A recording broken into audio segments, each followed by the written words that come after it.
Hello दोस्तों, स्वागत है आप सभी का आपके अपने यूट्यूब चैनल बी लर्न में।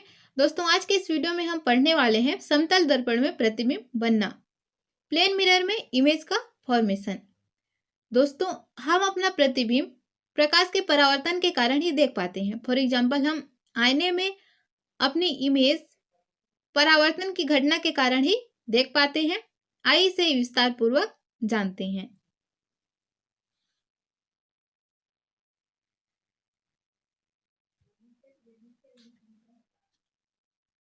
हम सबसे पहले बना लेते हैं दोस्तों एक प्लेन मिरर। हम सभी को पता है कि प्लेन मिरर का एक साइड क्या होता है, पॉलिश वाला भाग होता है,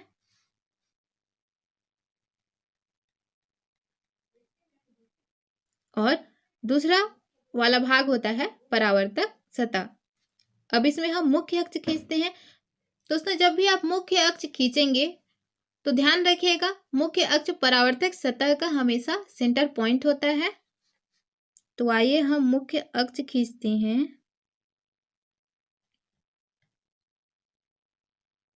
क्योंकि हमें पता है प्रतिबिंब का बनना परावर्तन की घटना के कारण पॉसिबल होता है। हमने रूल ऑफ रिफ्लेक्शन पढ़ा है, परावर्तन का नियम पढ़ा है। परावर्तन का नियम क्या होता है? परावर्तन का पहला नियम होता है कि आपतित किरण, परावर्तित किरण और आपतन बिंदु पर अभिलंब तीनों एक ही तल पर हो। और दूसरा नियम होता है हमेशा आपतन कोण और परावर्तन कोण का मान सदैव क्या होगा? बराबर होगा। आइए दोस्तों, अब हम ऑब्जेक्ट को रखते हैं। ऑब्जेक्ट, बिंब या फिर वस्तु, तीनों क्या होते हैं? एक ही होते हैं। तो याद रखिएगा, जब भी आप बिंब को रखेंगे तो हमेशा परावर्तक सतह के सामने रखेंगे और मुख्य अक्ष पर रखेंगे, चाहे वह समतल दर्पण हो या फिर गोलीय दर्पण हो। आइए हम यहां पर रखते हैं। मान लीजिए ये है हमारा कोई ऑब्जेक्ट, एक वस्तु है। अब हम परावर्तन के नियम को फॉलो करते हुए इसमें कोई किरण डालते हैं, कोई किरण आपतित होती है, ठीक है। कोई किरण आपतित हुई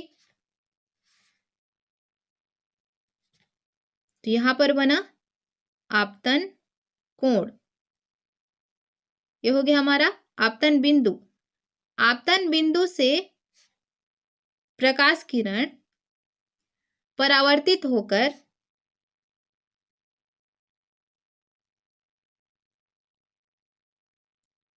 तो यहां पर क्या बना?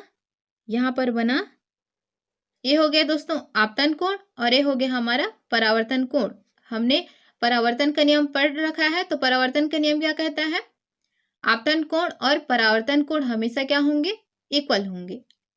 दोस्तों, यदि हम इस पर कोई और किरण गुजारते हैं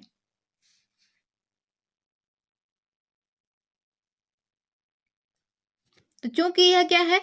प्लेन मिरर है, समतल है।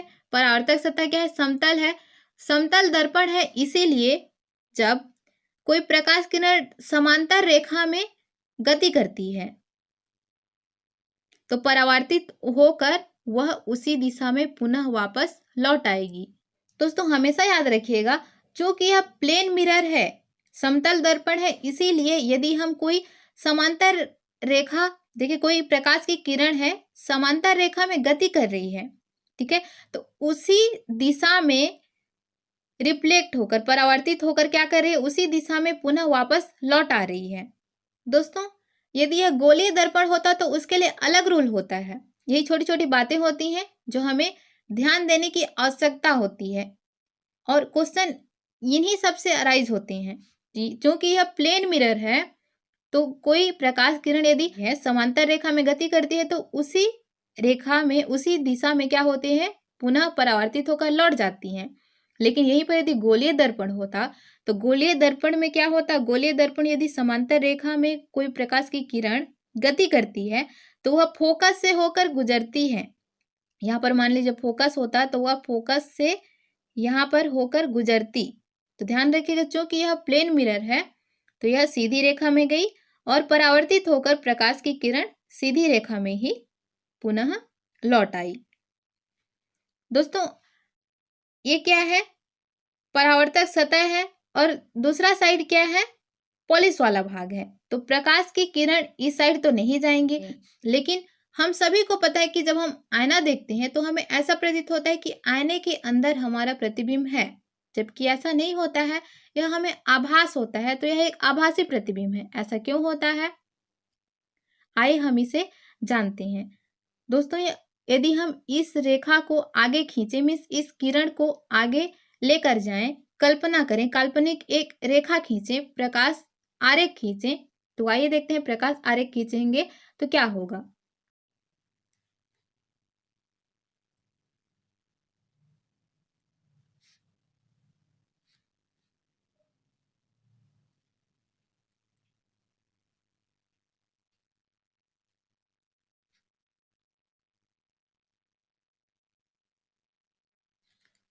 देखिए, ऐसे लग रहा है कि हम यदि इन किरणों को आगे और काल्पनिक रेखा खींचते हैं, ठीक है, ये जो किरण आरेख हैं उन्हें हम आगे बढ़ाते हैं, तो ऐसे लगता है कि यहाँ पर क्या हो रहा है, यहाँ पर जो ये जो किरणें हैं ये मिलती हुई प्रतीत हो रही हैं, मिल नहीं रही हैं, क्योंकि ये तो पॉलिश वाला भाग है, अपारदर्शक है, तो प्रकाश की किरण तो इससे आगे नहीं जा पाएंगी। ये पॉलिश वाला भाग है तो इससे आगे नहीं जा पाएंगी, परावर्तित होकर पुनः वापस लौट आएंगी। लेकिन हम यदि काल्पनिक रेखा खींचते हैं तो देखिए ऐसे लग रहा है कि यहाँ पर ये जो किरणें हैं, प्रकाश की किरणें हैं, वे क्या कर रही हैं, मिल रही हैं, मिलती हुई प्रतीत हो रही हैं, मिल नहीं रही हैं, मिलती हुई प्रतीत हो रही हैं। इसीलिए यह जो प्रतिबिंब होगा वह क्या होगा दोस्तों, आभासी होगा। मिल नहीं रही है, मिलती हुई प्रतीत हो रही हैं, इसी कारण यहाँ पर जो प्रतिबिंब बनेगा, समतल दर्पण में जो हमें इमेज मिलता है वह किस प्रकार का होता है, आभासी होता है। याद रखिए, क्वेश्चन बन सकता है कि समतल दर्पण में हमें प्राप्त होने वाला प्रतिबिंब वास्तविक होता है या फिर आभासी होता है। और दोस्तों, हमेशा याद रखिएगा कि समतल दर्पण में जो इमेज बनता है, ठीक है, वस्तु का जो साइज होता है, वस्तु का साइज होता है और जो प्रतिबिंब का साइज होता है, वो दोनों क्या होते हैं, बराबर होते हैं। देखिए यहाँ पर वस्तु का साइज क्या है और प्रतिबिंब का साइज दोनों क्या है, इक्वल है, दोनों बराबर होते हैं। तो ये भी याद रखिएगा। और जितनी दूरी पर हम खड़े होते हैं, ठीक है, मतलब यहाँ पर यदि हम 5 सेंटीमीटर दूरी पर हैं, हम मिरर से 5 सेंटीमीटर दूरी पर हैं, तो जो इमेज बनेगा वह भी कितना होगा, 5 सेंटीमीटर दूरी पर ही बनेगा।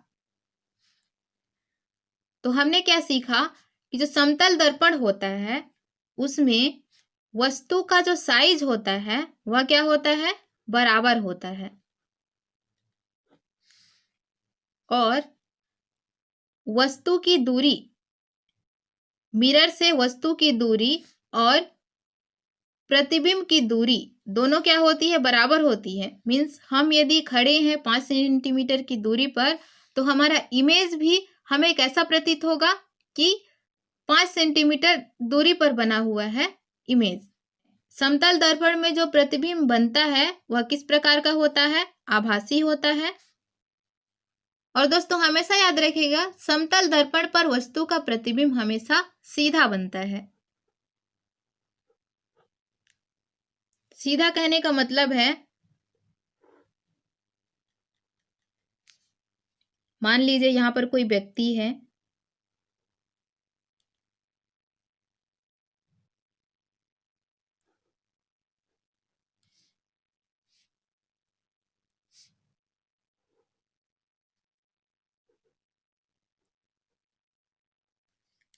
मीन्स इसका सिर और इसका सिर क्या है, दोनों एक ही दिशा में है, मीन्स दोनों क्या है, ऊपर है और पैर भी क्या है, नीचे है।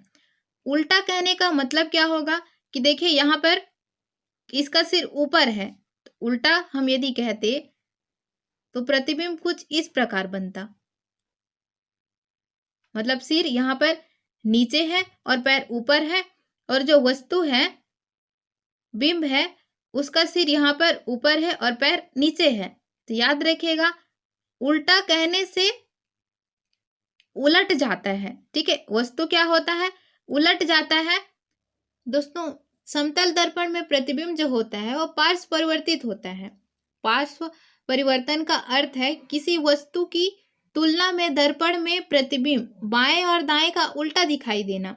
मतलब जब हम समतल दर्पण के सामने खड़े होते हैं और अपना प्रतिबिंब देखते हैं, तो जब हम अपना बायां हाथ ऊपर उठाते हैं तो ऐसा प्रतीत होता है जैसे हम अपना दायां हाथ उठा रहे हैं, और जब हम अपना दायां हाथ उठाते हैं तो ऐसा प्रतीत होता है जैसे हम अपना बायां हाथ उठा रहे हों। यह पार्श्व परिवर्तन के कारण ही होता है। मीन्स दर्पण में जो हमारा प्रतिबिंब बनता है वह पार्श्व परिवर्तित होता है। आइए दोस्तों एक क्वेश्चन देखते हैं। समतल दर्पण से 40 सेंटीमीटर की दूरी पर 150 सेंटीमीटर लंबा एक आदमी खड़ा है, तो बने प्रतिबिंब की ऊंचाई ज्ञात कीजिए। प्रतिबिंब दर्पण के पीछे किस दूरी पर बनता है। दोस्तों हमने पढ़ा है कि जो समतल दर्पण होता है उसमें बिंब की दूरी और प्रतिबिंब की दूरी क्या होती है, समान होती है। क्वेश्चन में पूछा गया है बने प्रतिबिंब की ऊंचाई ज्ञात कीजिए। साइज भी क्या होता है, समान होता है, तो जो बिंब की ऊंचाई होगी वही प्रतिबिंब की ऊंचाई होगी। तो समतल दर्पण के लिए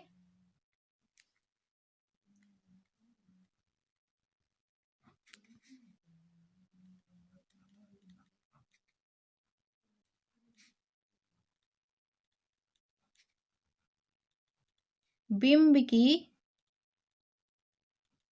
ऊंचाई बराबर प्रतिबिंब की ऊंचाई। तो यहाँ पर 40 सेंटीमीटर की दूरी पर 150 सेंटीमीटर लंबा एक आदमी खड़ा है। लंबाई मीन्स क्या हो गई, हाइट हो गई, ऊंचाई हो गई। तो समतल दर्पण के लिए बिंब की ऊंचाई कितनी हो गई, बिंब की ऊंचाई हो गई 150। तो प्रतिबिंब की ऊंचाई भी कितनी हो जाएगी 150 सेंटीमीटर। उसी प्रकार क्वेश्चन में पूछा गया है प्रतिबिंब दर्पण के पीछे किस दूरी पर बनता है। तो जब समतल दर्पण से 40 सेंटीमीटर की दूरी पर, तो दूरी कितना है 40 सेंटीमीटर, तो प्रतिबिंब दर्पण के पीछे भी 40 सेंटीमीटर की दूरी पर बनता है। तो दूरी भी कितनी हो जाएगी 40 सेंटीमीटर। इसी प्रकार से यदि क्वेश्चन आता है आंगिक वाला तो आपको सॉल्व करना है। यदि कॉन्सेप्ट क्लियर हो तो सभी क्वेश्चन आसान होते हैं। तो हमने क्या सीखा दोस्तों, समतल दर्पण में प्रतिबिंब सीधा तथा आभासी होता है। प्रतिबिंब का साइज वस्तु के साइज के बराबर होता है। प्रतिबिंब दर्पण के पीछे उतनी ही दूरी पर बनता है जितनी दूरी पर वस्तु दर्पण के सामने होती है। प्रतिबिंब पार्श्व परिवर्तित होता है।